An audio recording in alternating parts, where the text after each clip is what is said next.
Hola, buen día. Yo soy la doctora Janet Jaimes García, soy médico pediatra y médico oncólogo pediatra. El día de hoy vamos a abordar otra de las urgencias que vamos a ver en las áreas de urgencias pediatrías comúnmente, que es la deshidratación.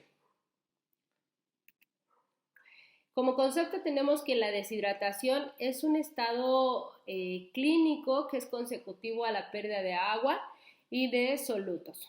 La causa más común en el paciente pediátrico va a ser la diarrea, ¿no? O sea, la gastroenteritis generalmente aguda. Puede haber otras causas como son la cetoacidosis diabética, diabetes insípida, estrés postquirúrgico o privación de agua. No olvidar que pues existen varias causas que vamos a ver más adelante, pero que lo habitual es que encontremos esta combinación de gastroenteritis más deshidratación. En cuanto a la epidemiología, podemos mencionar que existe un estudio en nuestro país en el 2008 en el cual encontraron que hubo 3.159 muertes por diarrea y estas generalmente de origen infeccioso, de las cuales se presentaron 1.097 en menores de 5 años y dentro de estas 1.097, 675 fueron en menores de 1 año. Los casos que tuvieron mayor muerte por cuadros de diarrea fueron el Estado de México con 188 casos, en segundo lugar Chiapas con 142 y en tercer lugar Puebla con 94.7%. Esto es súper importante porque una de las causas de muerte en una gastroenteritis, en una enfermedad diarreica aguda, es la deshidratación. El no hacer un diagnóstico adecuado de la deshidratación y un manejo tardío, pues provoca que los pacientes puedan llegar a estado de choque o básicamente muertos, ¿no? O sea, puede llevar a esas consecuencias tan fatales.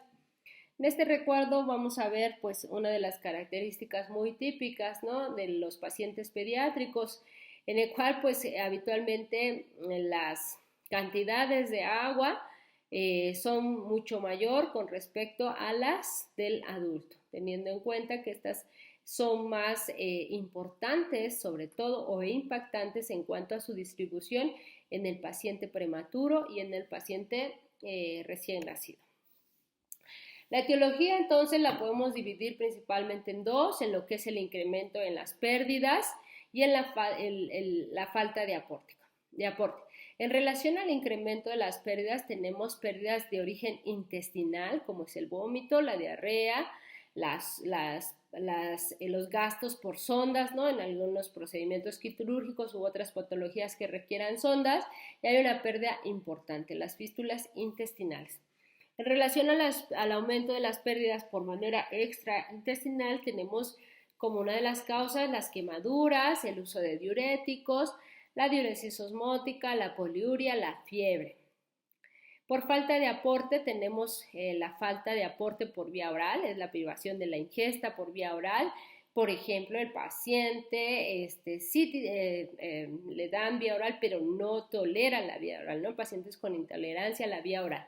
O falta de aporte por vía parenteral. Hay situaciones clínicas que van a demandar un mayor aporte de líquidos, de requerimientos diarios por el aumento de las pérdidas, y por lo tanto, si nosotros no hacemos un manejo adecuado de líquidos y de aportes hídricos en esos pacientes que requieren a veces aportes altos, como son los quirúrgicos, por ejemplo, se nos pueden deshidratar por falta de aporte intravenoso. La etiología más frecuente tenemos los escasos aportes, el ayuno prolongado, disminución en la ingesta, lactancia materna no bien establecido, ¿no? Esto puede ser una causa en pacientes muy pequeños, excesivas pérdidas como son las gastrointestinales, ya dijimos, diarrea, vómito, ingesta de laxantes, síndromes malabsortivos, renales como la poliuria, los diuréticos, nefropatías, cutáneos como son las quemaduras, la fiebre, el ejercicio físico intenso, el calor intenso, la fototerapia en pacientes recién nacidos, endocrinológicos como la diabetes mellitus, la diabetes insípida, el síndrome perdedor de sal, el síndrome adrenogenital u otros como los drenajes quirúrgicos. El paciente que está en una ventilación mecánica asistida, pues hay un aumento en las pérdidas insensibles y por lo tanto si nosotros nuevamente no hacemos una adecuada corrección en cuanto a estas pérdidas, el paciente se nos puede deshidratar. En pacientes que tienen pérdida de iones por el sudor, por ejemplo, los pacientes con fibrosis quística y una administración, fíjese, diatrogénica o inadecuada de la rehidratación oral o un aporte intravenoso inadecuado en ciertas patologías. Es importante dentro de esto reconocer cuáles son los factores de riesgo de deshidratación. Y entonces todos los pacientes menores de 1 año, de los cuales el grupo de mayor vulnerabilidad serían los menores de 6 meses. Lactantes con bajo peso al nacimiento tienen un mayor riesgo de deshidratación. Más de 5 evacuaciones en las últimas 24 horas hay un mayor riesgo de deshidratación. Niños a los cuales no se ha ofrecido o tolerado líquidos, ¿no? Adecuadamente, o sea, falta de aporte oral. Lactantes sin lactancia materna durante el proceso de enfermedad. Pacientes, por ejemplo, que tienen gastroenteritis y que de repente por X o Y situación se decide, ya sea por alguna situación que tenga que ver con la educación de los padres, deciden irrumpir, ¿no? La lactancia por mitos de no exacerbar la enfermedad y entonces el paciente se deshidrata y el paciente desnutrido. En cuanto a la fisiopatogenia, sabemos pues que hay una pérdida de líquidos, lo que va a llegar a alterar o va a dar como consecuencia déficits entre los compartimientos del espacio extracelular e intracelular. En una deshidratación aguda, que generalmente es un paciente que es un periodo menor de 2 horas, hay una mayor pérdida de líquido a expensas del espacio extracelular, hasta en un 75%. En los pacientes con una deshidratación prolongada hay una pérdida de líquidos. La pérdida de líquidos va a ser igual a ambos espacios, es decir, los espacios extracelular e intracelular. Hay cambios en la osmolaridad. Recordemos que nuestra osmolaridad plasmática va a estar dada por diferentes solutos, de acuerdo a una fórmula que conocemos, la podemos calcular y los que participan van a ser el sodio, el nitrógeno ureico y la glucosa. La pérdida de líquidos entonces va a generar un desbalance entre lo que es el compartimiento o el espacio extracelular y el espacio intracelular. Generalmente, cuando es algo más agudo, el paciente puede llegar a presentar una deshidratación aguda, ¿sí? Y con afección al líquido extracelular. Y cuando está afectado el espacio intracelular, pues hay una deshidratación de origen o más prolongada, ¿no? ¿Cómo evaluamos nosotros al paciente con deshidratación independientemente de la causa, no? ¿Lo hacemos clínicamente? Sí. ¿Lo hacemos por laboratorio? Sí. Entonces, la manera de evaluar un paciente con deshidratación va a ser valorando el grado de deshidratación y esto es una valoración clínica. Los grados de deshidratación mediante una valoración clínica van a ser 3 grados y se considera leve, moderado y severo. Lo vamos a ver más adelante. Y evaluamos lo paraclínico, sí, para determinar el tipo de deshidratación. Y los tipos de deshidratación tenemos, de acuerdo a la clasificación, en isotónica, hipotónica e hipertónica. Estos tipos de deshidratación en relación a la función de balance de agua y solutos, vamos a tener que la deshidratación hipertónica, hay un predominio en la pérdida tanto puede ser de agua y de sodio, de agua, ¿no? Y esto por consecuente va a generar un aumento en la concentración de sodio. Generalmente eso es un diagnóstico mediante laboratorio y vamos a encontrar sodio mayor de 100 miliequivalentes por litro. la osmolaridad plasmática va a estar aumentada y hay una hipertonicidad y el compartimiento afectado va a ser el espacio intracelular. En el caso de la deshidratación de tipo isotónica, pues ese paciente hay un equilibrio entre la pérdida de agua tanto como del sodio. Generalmente vamos a encontrar un sodio sérico entre 130 a 150 equivalentes por litro y la osmolaridad va a estar dentro de los rangos normales. El compartimiento afectado a este nivel de deshidratación isotónica va a ser el líquido extracelular. En los pacientes que tienen una deshidratación hipotónica, generalmente estos pacientes llegan a tener una pérdida consecuente de sodio y también puede ser de agua, ¿no? Estos pacientes generalmente van a tener una concentración de sodio en plasma de menor a 130 equivalentes por litro. La osmolaridad plasmática va a estar baja, menor a 280, y el compartimiento afectado va a ser el líquido extracelular. ¿Cómo valoramos pues el grado de deshidratación? Hay varias escalas de evaluación clínica para determinar el grado de deshidratación y en este caso utilizamos algunas escalas, como es la escala de Gorelick. Esta escala va a valorar la presencia de ojos hundidos, mucosas secas, ausencia de lágrimas, pérdida de la turgencia cutánea, el deterioro en el estado general, un pulso radial débil, frecuencia cardíaca mayor de 150, respiración anormal y oliguria. Aquí damos un puntaje. Dependiendo de los signos clínicos que encontremos, va a ser leve si tenemos menos de 3 puntos, moderada de 3 a 5 y grave de 6 a 10. En esta gráfica o en esta tabla, lo que está remarcado con negritas, ¿no? Son signos de mayor valor predictivo para la deshidratación moderada y grave. Otra parte de valorar el grado de deshidratación es mediante la estimulación del porcentaje de peso perdido por los datos clínicos encontrados. Y entonces tenemos pues que una deshidratación leve, en el caso del lactante, se considera una pérdida ponderal del 5%, en niños mayores del 3%.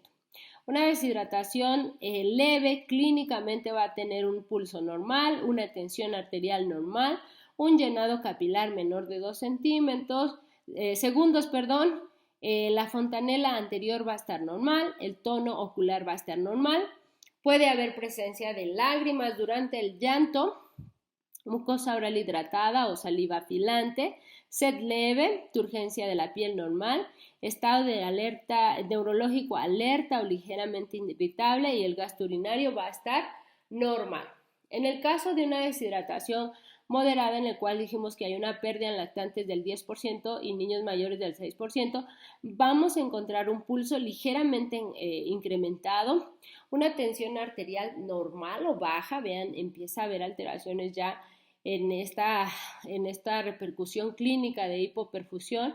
El llenado capilar va a ser de 3 a 5 segundos, la fontanela anterior puede estar ligeramente deprimida, el tono ocular igual, disminuido, puede haber disminución de lo que son las lágrimas presentes durante el llanto, una mucosa oral ya seca, sed de moderada intensidad, o sea, el paciente ya tiene más sed, turgencia de la piel disminuida, estado neurológico generalmente tendiente a la irritabilidad y el gasto urinario disminuido. En el caso de una deshidratación severa, el paciente va a tener un pulso ya incrementado, una tensión arterial que ya va a estar normal o baja, el llenado capilar está completamente retardado, la fontanela anterior en caso de lactantes está muy deprimida, el tono ocular disminuido, hay ausencia de lágrimas al momento de llanto, la mucosa oral está muy seca, ni siquiera puede beber el agua o tiene la capacidad de beber el agua, hay turgencia de la piel no marcada, o sea, no hay presencia de este signo habitual y El estado neurológico ya está letárgico y el gasto urinario está en anuria. Entonces, de acuerdo a estos parámetros clínicos, nosotros podemos clasificar en leve, moderado y severo como grados de deshidratación. Por otro lado, tenemos el cuadro clínico relacionado a el tipo de deshidratación. Y entonces en el isotónico encontramos que el paciente va a tener una piel de color grisáceo, una temperatura fría, una turgencia pobre, la piel se va a ver seca, las mucosas secas, hay hundimiento de los globos oculares, la fontanela anterior puede estar deprimida, hay un estado neurológico letárgico, hay taquicardia e hipotensión. Por ejemplo, en el caso de hipotónica, hay una mayor hipotensión, el paciente puede estar en estado neurológico grave, como es el coma, las convulsiones. La turgencia de la piel va a estar muy pobre y la textura de la piel va a estar muy frágil, ¿no? Friable. En el caso de una hipertónica vamos a encontrar un paciente con alteraciones en la coloración, una temperatura fría, la turgencia va a estar normal, la textura va a ser gruesa, las mucosas van a estar muy secas y el paciente puede estar irritable o convulsionando. ¿Qué es importante entonces con respecto al cuadro clínico? Pues establecer el grado, la severidad de la deshidratación, determinar el tipo de deshidratación, ya esto es mediante la parte clínica para hacer el abordaje diagnóstico y la sospecha de complicaciones concomitantes. Para con ello, pues planear o plantear la forma de rehidratación. La guía de práctica clínica nos menciona que el estándar de oro para valorar la deshidratación es la comparación entre el peso corporal al ingreso y el peso posterior a la rehidratación, siendo que el llenado capilar retardado, el signo con mayor razón de probabilidad positiva para deshidratación. Por otro lado, tenemos métodos pues para valorar incluso de acuerdo al estado de hidratación un plan de tratamiento, que para esto es muy importante hacer valoraciones muy cautas en esta cuestión de la deshidratación para tener la seguridad de una adecuada clasificación, porque con ello vamos a empatar un tratamiento. Y entonces tenemos que un paciente que va a estar bien hidratado, no hay presencia de sed abundante, se ve alerta, tiene los ojos normales con adecuada apertura ocular, está un llanto con lágrimas, la boca y la lengua está bien hidratada, la respiración es normal, la elasticidad de la piel es normal, el pulso y llenado capilar de las fontanelas están normales, el paciente va a estar bien hidratado y por lo tanto vamos a iniciar un manejo con plan A de hidratación. En el caso de la deshidratación ya moderada o severa o en el caso del estado de choque, los pacientes van a requerir un manejo pues mayor, avanzado en cuanto a la rehidratación. Su paciente con una deshidratación leve o moderada, pues podemos iniciar un manejo con plan B. Su paciente en estado de choque o deshidratación severa, ese paciente puede iniciarse el tratamiento de manera guiada para los pacientes que tienen este tipo de deshidratación con un plan C. Tenemos gráficas, ¿no? Este es de la guía de práctica clínica, como es el método de DACA para la clasificación y tratamiento de la deshidratación. El paciente, por ejemplo, que consideramos sin deshidratación, es aquel que va a tener un estado general alerta, los ojos están normales, la boca y la lengua están hidratados, su respiración es completamente normal y hay un poco de sed, pero a lo habitual. La elasticidad de la piel está normal, el pulso está normal, el llenado capilar está de acuerdo a menor de 2 segundos y la fontanela está normal. En estos pacientes vamos a valorar un plan A y una ABC para el manejo en casa. Los pacientes con deshidratación, que es un paciente que lo vemos en un estado general inquieto, irritable, los ojos están hundidos, llora con escasas lágrimas, boca y lengua completamente secas, saliva espesa, a veces blanquecina, ¿no? Respiración rápida, sed aumentada, y el paciente va a beber con avidez. Ese paciente está con deshidratación.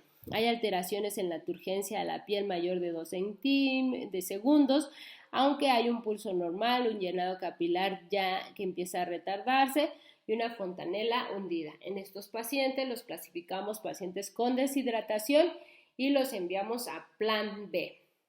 En el caso de choque hipovolémico es un paciente que tiene alteraciones en el estado neurológico, es decir, en la conducta. El paciente puede llegar a tener ya ni siquiera a tener ingesta de líquidos por la depresión importante, los pulsos están débiles, están ausentes y el llenado capilar está mayor a 2 segundos.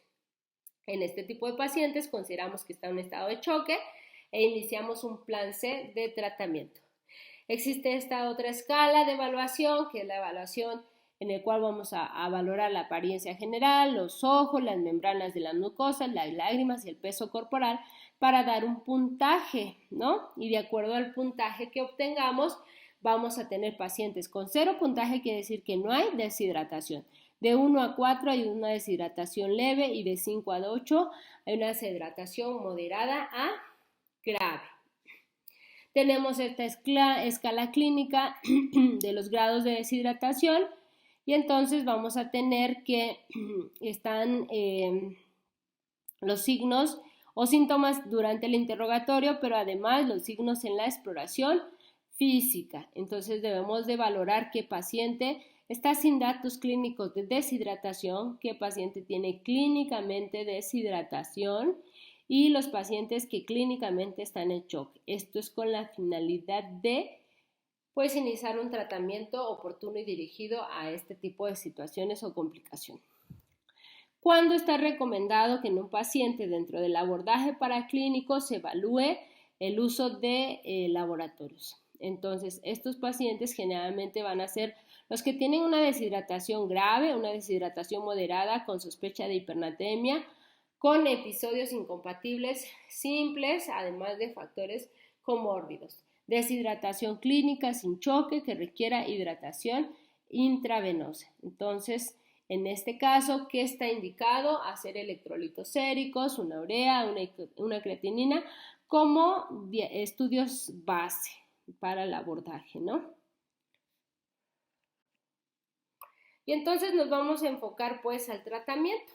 Y el tratamiento, independientemente de la causa, ya dijimos va a depender de nuestra adecuada clasificación de la deshidratación e incluso la valoración de lo que es ya las deshidrataciones isotónicas, hipertónicas o hipotónicas. El tratamiento va a ser oral, intravenoso y mixto. Ese sería lo que me gustaría que más adelante respondieran ustedes mismos.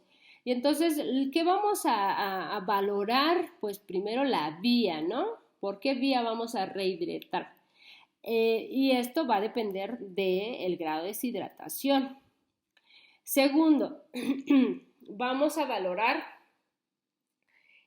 durante el tratamiento, vamos a tener estas observaciones con respecto a lo agregado, ¿no? Aparte del plan asignado, tenemos que administrar los líquidos de mantenimiento, sobre todo en los pacientes con una deshidratación moderada o grave, administrar el déficit de líquidos, administrar las pérdidas durante el tratamiento, corregir los trastornos hidroelectrolíticos y de base para que en conjunto podamos no solo enfocarnos a la parte de la rehidratación, ya sea oral o intravenoso, sino además tener en cuenta que debemos de llevar a cabo toda esta secuencia de vigilancia y de tratamiento para evitar complicaciones. Bueno, Entonces, nosotros vamos a rehidratar al paciente, ya sea por vía oral o por vía intravenosa. ¿Cuándo hacerlo y cómo hacerlo? Tenemos pues que mediante el método de Dakar nosotros vamos a instalar el plan de hidratación. El plan A y plan B son métodos de rehidratación oral. El plan C es un método de rehidratación intravenosa.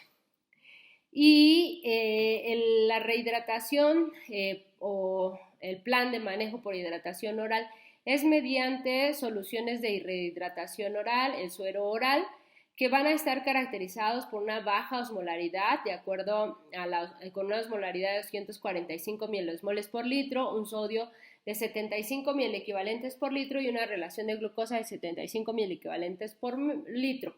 El plan A, pues, entonces se da para pacientes que no tienen deshidratación. Plan B, pacientes con deshidratación y pues una deshidratación leve o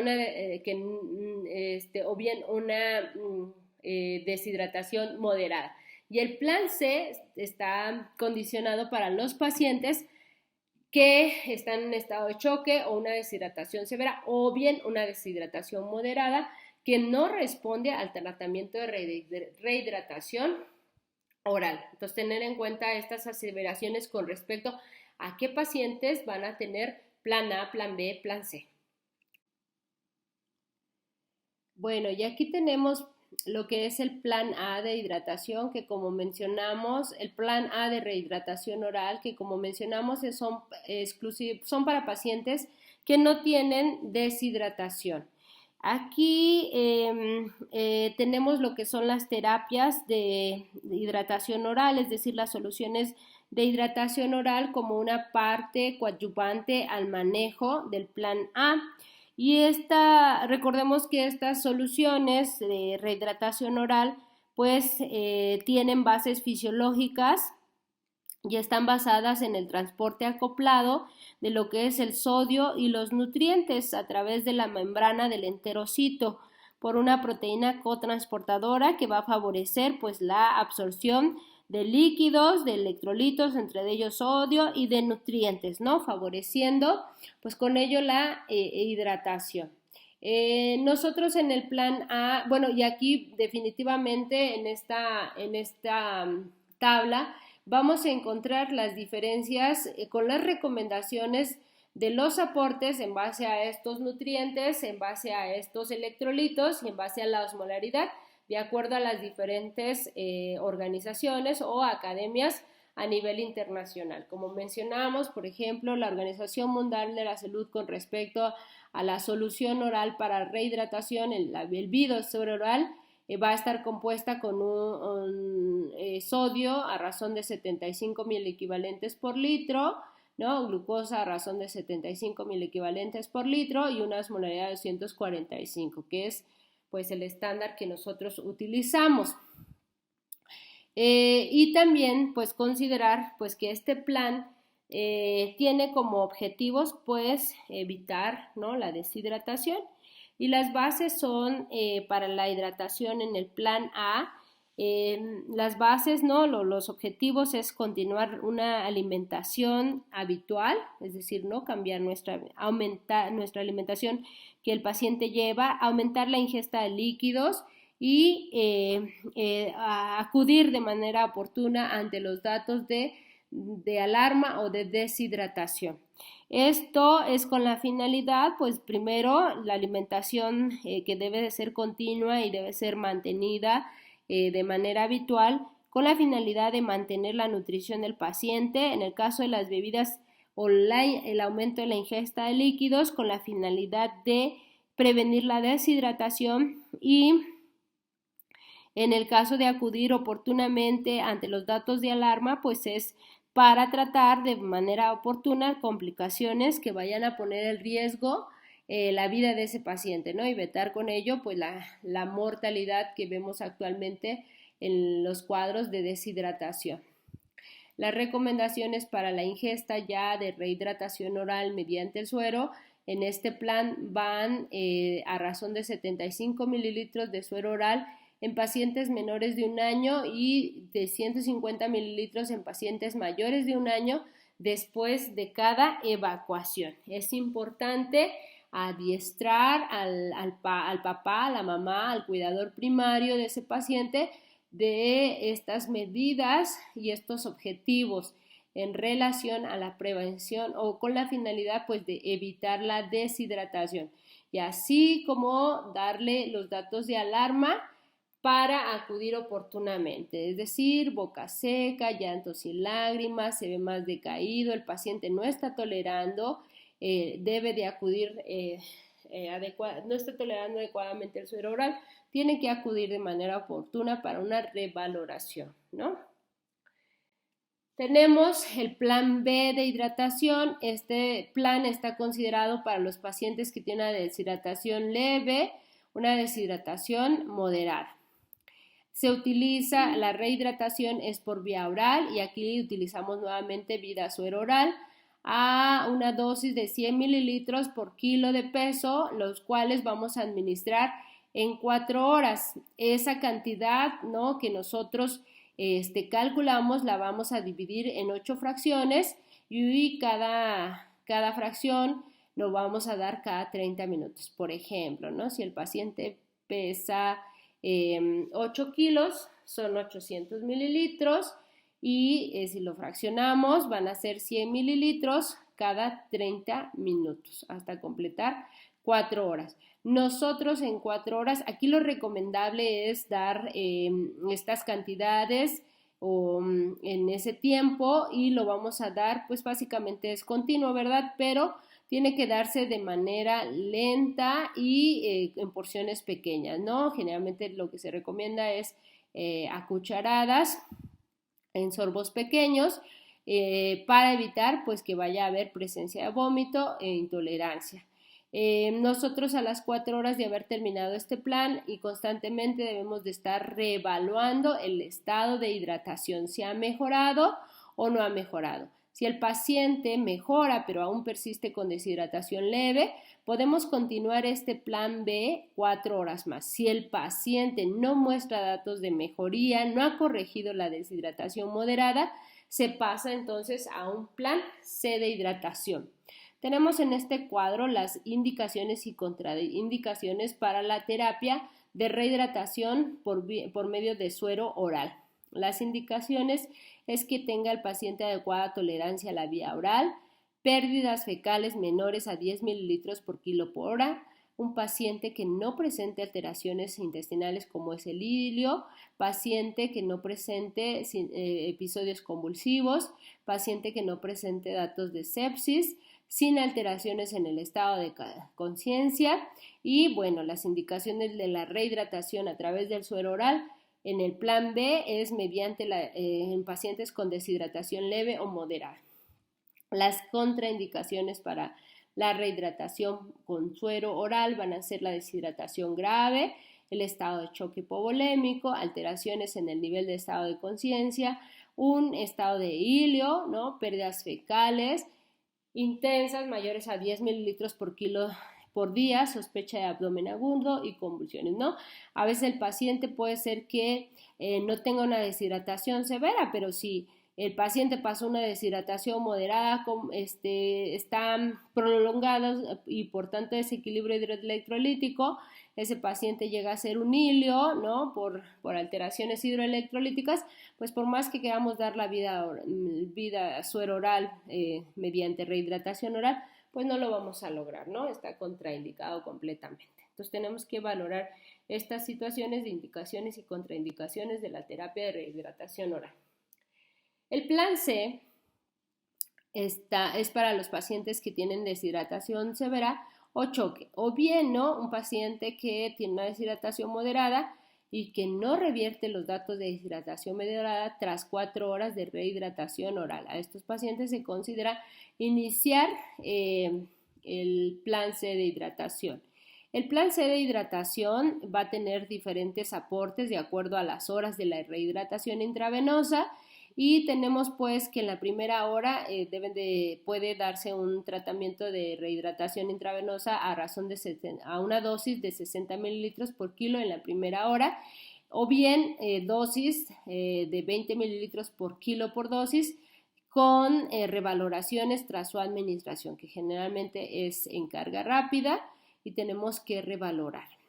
En la segunda hora damos 25 mililitros por kilo por hora y en la tercera hora a una dosis de 25 mililitros por kilo por hora. Es súper importante tener en cuenta que habíamos considerado que en el plan de administración, sobre todo los planes de administración intravenosa, es decir, los planes C, tenemos que considerar siempre en cuenta, incluso en los otros planes, hacer la reposición hídrica en cuanto a los aportes diarios necesarios, en cuanto a las pérdidas, en el caso de los pacientes que tienen pues importante vómito o gasto fecal muy aumentado, tenemos que hacer la reposición de esas pérdidas, porque si no lo hacemos, el paciente puede ser que no revierta ese estado de choque o deshidratación severa si no empezamos a dar un aporte hídrico de acuerdo a sus necesidades por día, o bien si no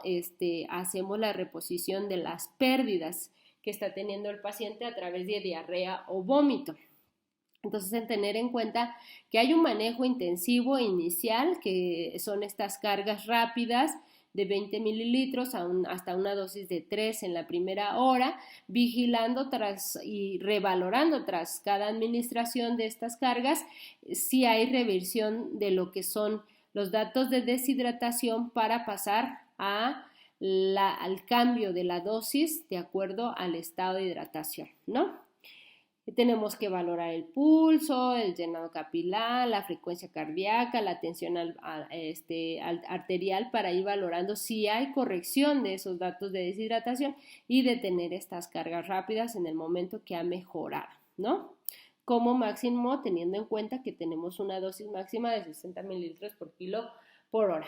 En este otro recuadro vamos a observar los aportes de líquidos de mantenimiento mediante las fórmulas de Holiday y estas van a ser de acuerdo al peso. Pacientes que tienen de 0 a 10 kilos vamos a hacer una reposición de 100 mililitros por kilo por día. En los pacientes de 11 a 20 de 1000 más 50 por el peso menos 10. Y en el caso de los mayores de 20, 1500 más 20 por el kilo menos 20, ¿no? Por kilo de peso menos 20. También puede hacer aportes hídricos por metros cuadrados de superficie corporal al día para menores de 10 kilos y mayores de 10 kilos. Entonces, en menores de 10 kilos calculamos una dosis de aporte hídrico al día que va de 130 hasta 180 mililitros por kilo por día. Y en los pacientes mayores de 10 kilos lo podemos calcular a una dosis de 1200 hasta 1800 mililitros por metro cuadrado de superficie corporal por día, que a veces son la manera pues más común de hacer el cálculo de soluciones intravenosas para dar aporte de líquidos de mantenimiento necesario en un paciente que pueda estar en ayuno o que por alguna condición clínica pues no se pueda dar estos líquidos a través de vía oral, ¿no? Entonces, tener en cuenta que sí es corregir de manera rápida ese estado o revertir ese estado de deshidratación severa o estado de choque, pero no olvidar que tenemos que hacer pues la administración del aporte de líquidos de mantenimiento, del aporte de las pérdidas importantes, ya sea por diarrea o por vómito, y la corrección de los electrolitos en caso de que estén presentes. Como resumen, tenemos pues que el plan B es una terapia de hidratación oral con suero vida oral con la siguiente manera, ¿no? Administrados de 50 a 100 mililitros por kilo y vamos a administrarlo en un periodo de 4 horas, ¿no? Si no se conoce el peso del paciente, tenemos estas opciones, ¿no? De cálculos a través de dosis calculadas en pacientes menores de 4 meses de 200 a 400 mililitros. Este es basado en promedio a su peso, ¿no? A estas edades. 4 a 11 meses de 400 a 60, 12 a 23 meses de 600 a 1200, de 2 a 5 años de 800 a 1400, como dosis totales administradas para estas 4 horas, ¿no? El plan C, pues ya dijimos, los aportes, ¿no? Y también es importante hacer una evaluación rápida del paciente, una evaluación de su ABCD para ir manejando no solamente la parte circulatoria, sino además la vía aérea, la ventilación, ¿no? La oxigenación si es necesario, las alteraciones del estado neurológico para dar un tratamiento oportuno en caso de un deterioro importante, ¿no? A veces sí ya vamos a tener pacientes que llegan críticamente deshidratados en estado de choque severo con una alteración neurológica importante por una deshidratación severa, ¿no? Nosotros debemos de estar reevaluando constantemente si nuestro paciente ya respondió a la terapia de rehidratación en el caso del plan D. Si no ha respondido, pues valorar un plan C en el caso de una deshidratación moderada, y si responde parcialmente en el caso de la deshidratación leve, pues volver a continuar este plan B por 4 horas más, ¿no? Si el paciente ha mejorado, tolera adecuadamente, ese paciente puede revalorarse su egreso a casa e irse con el manejo de un plan A y datos de alarma. Si el paciente no ha mejorado esa deshidratación, pues entonces es un paciente que pasa a plan C y debe de ser valorado 24 horas para ver su estado de hidratación y su recuperación. Si el paciente tiene una deshidratación severa, pues en el caso de que ocurra que es un paciente que llega a primer nivel de atención, es muy importante iniciar el manejo de rehidratación intravenosa, en lo que se busca el traslado por medio ambulatorio, por medio hospitalario, ¿no? Transporte hospitalario a un hospital de segundo nivel. ¿Cuáles son los criterios de hospitalización que debemos de considerar para un paciente deshidratado? Un estado de choque, ¿no? El estado de una diarrea aguda con deshidratación severa. Una deshidratación leve moderada, debe de haber al menos 6 horas de observación para valorar su egreso. El riesgo de deshidratación elevada en aquellos pacientes que van a tener más de 8 evacuaciones por día, 4 vómitos en 24 horas, y debe de tener por lo menos una observación de 4 horas. O sea, el paciente no está deshidratado, pero tiene un riesgo elevado de deshidratación, debemos de vigilarlo, ¿no? Debemos asegurarnos que se lleve a cabo las medidas de hidratación para prevenir la deshidratación en estos pacientes.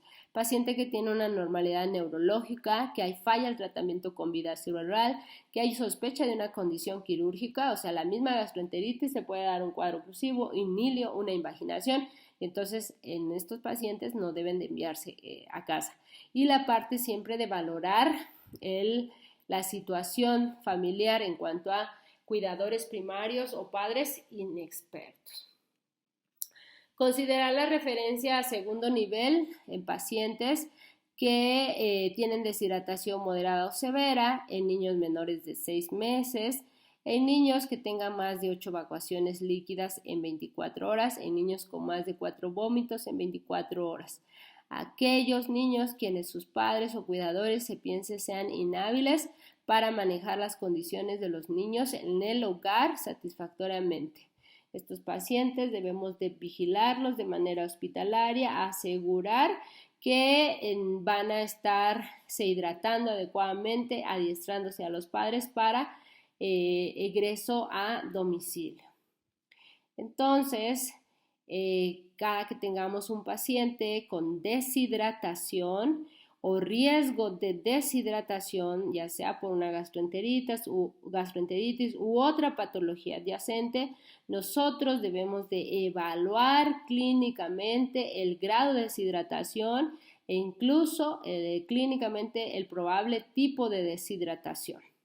El manejo del paciente va diseñado en base a la presencia o no de deshidratación y al grado de deshidratación.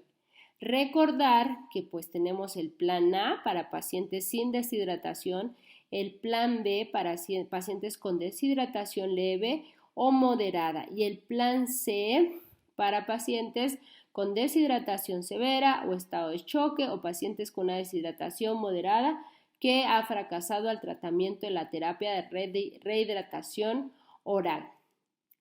Tenemos que reconocer a aquel paciente que tiene factores de riesgo asociados para deshidratación y hacer la referencia oportuna al segundo nivel para la vigilancia médica. Recordar que cuando nosotros hacemos una rehidratación intravenosa, debemos además calcular el aporte de líquidos intravenosos de mantenimiento, reponer los gastos elevados por evacuación o vómito, ¿no? Y estar vigilando constantemente el estado de hidratación de nuestro paciente. Con ello concluimos este tema de deshidratación y rehidratación oral. Gracias.